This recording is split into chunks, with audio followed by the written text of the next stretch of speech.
There she goes. Look at that wing flex. It's unnatural, I tell you. Beautiful, but unnatural. When I started on the 727, wings were stiff boards. It's not unnatural, Andrew. It's carbon fiber composite efficiency. That flex is dampening the turbulence. It's why you don't spill your coffee in row 1A anymore. That wing is a masterpiece of aeroelasticity. I know. It rides like a Cadillac. But I miss the feedback.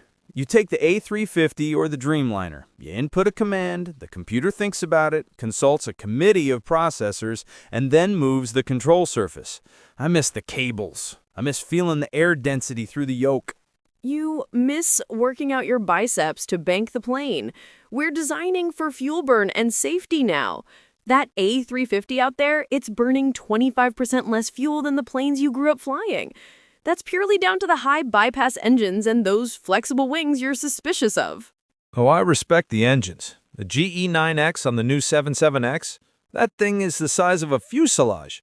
It's a beast. But tell me, do you trust the automation completely? When you're sitting in the back, knowing there's a line of code between the pilot and the rudder? I trust the code more than I trust a tired human at 3 a.m. after a transatlantic red-eye. No offense, Captain. None taken. But computers don't have instinct. They don't feel the sink before the variometer shows it. True, but computers also don't get spatial disorientation in clouds. Look at that 737 taxiing. Narrow-body workhorse. You spent years on those, right? Thousands of hours. It's a cramped cockpit, loud, hot in the summer, freezing in the winter. And I loved every minute of it. You felt like you were actually flying, not managing a flying server room. So, settle the debate for me. You've flown both. If you had to pick one for an emergency landing in a storm, the Airbus side stick or the Boeing yoke? The eternal question.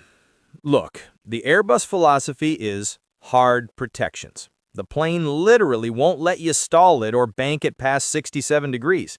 It protects you from yourself. In a chaotic situation, that's a lifesaver. Exactly. It keeps the flight envelope safe. However, if the sensors fail or the pitot tubes freeze up and the computer gets confused, it hands the plane back to you in a degraded mode, and suddenly you have to remember how to fly raw. With Boeing, the philosophy is the pilot is the ultimate authority. If I want to pull back until the wings snap off, the Boeing will let me do it. Which sounds terrifying to an engineer. Why would you want the ability to break the plane? Because sometimes the computer is wrong. Sometimes you need to do something extreme to save the ship. But to answer your question, in a storm, give me the yoke. I want to see what my co-pilot is doing. That's a big design point, the interconnected yokes. Exactly. On an Airbus, I can't feel what the first officer is doing with their stick. On a Boeing, if they pull back, my yoke moves back. It's nonverbal communication. We're working on active side sticks now, you know. They have force feedback motors to simulate that connection electronically. Simulating reality again, Ava? Why not just keep the reality? Because mechanical linkages differ. Weight, maintenance, complexity. If we can replace 500 pounds of steel cable with 50 pounds of copper wire and fiber optics, airlines save millions a year. Always the bottom line with you engineers. Hey, without that bottom line, tickets would still cost $5,000 for a domestic flight. We democratized the sky through efficiency. Speaking of efficiency, I keep reading about these eVTOLs and electric regional planes. You really think we're going to see battery-powered airliners in my lifetime? In your lifetime, maybe small island hoppers, 19-seaters, but batteries are heavy, Andrew. The energy density of jet fuel is just, it's like magic juice. It's hard to beat. So what's the solution? We can't keep burning dinosaur juice forever. The contrails alone. Hydrogen. That's the bet. Airbus is pushing hard for the zero-E concepts. You burn hydrogen, you get water vapor, no CO2. But the storage. You need massive tanks, cryogenic tanks. Right. So the fuselage shape has to change. We might move towards blended wing bodies, you know, the flying V shape. I I hate the look of those. No windows for the passengers? Virtual windows, screens showing the outside. That sounds dystopian. I want to see the actual clouds. What about Supersonic? Boom Supersonic says they're bringing back a Concorde replacement. The Overture. It's exciting, Mach 1.7, but the physics of the sonic boom haven't changed. You still can't fly it over land. So it's a niche market. New York to London, Tokyo to LA. I flew the Concorde once, jump seat. No way! You never told me that. 1998. It was visceral. You could feel the heat radiating off the windows at Mach 2 because of the friction. The plane stretched a few inches in flight due to the heat expansion. That is engineering brilliance. But it was an economic disaster. It was loud, cramped, and burned fuel like a bonfire. But my God, Ava, looking at the dark purple sky at 60,000 feet, you saw the curvature of the Earth. That's what we're trying to get back to, but sustainably.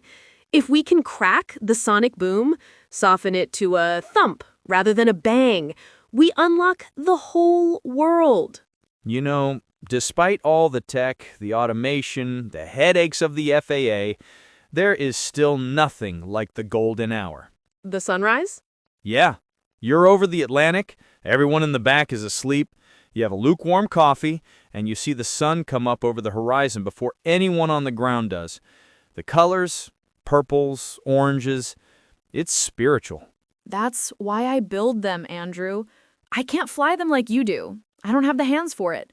But knowing that the systems I designed are keeping 300 people safe while they sleep, that's my version of the golden hour. We need more people like you. And honestly, we need more pilots. The shortage is real. It is, but it's expensive to train. And the lifestyle is hard. It is.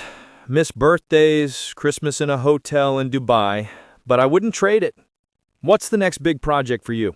We're looking at single pilot operations for cargo. Oh, don't start with that. You want to take my job completely away? Just for cargo. The boxes don't complain if the landing is a little firm. But for passengers, we'll always need 2 pilots up front. Humans need to see humans in charge. I hope you're right. There's an art to a visual approach into LGA on a windy day. A computer can do the math, but the feel. I actually have to head to the gate. I'm flying out on a 787. Ah, the plastic plane. Composite marvel. You should appreciate the cabin pressure. It's lower altitude equivalent, so you arrive less dehydrated. Enjoy the humidity. I'll stay here and watch the 747 freighter land. A real plane. You're a dinosaur captain, but a good one. Safe travels. Blue skies, Ava. Check that wing flex for me. As Ava walks away, Andrew turns back to the window, smiling as the roar of reverse thrusters echoes off the glass.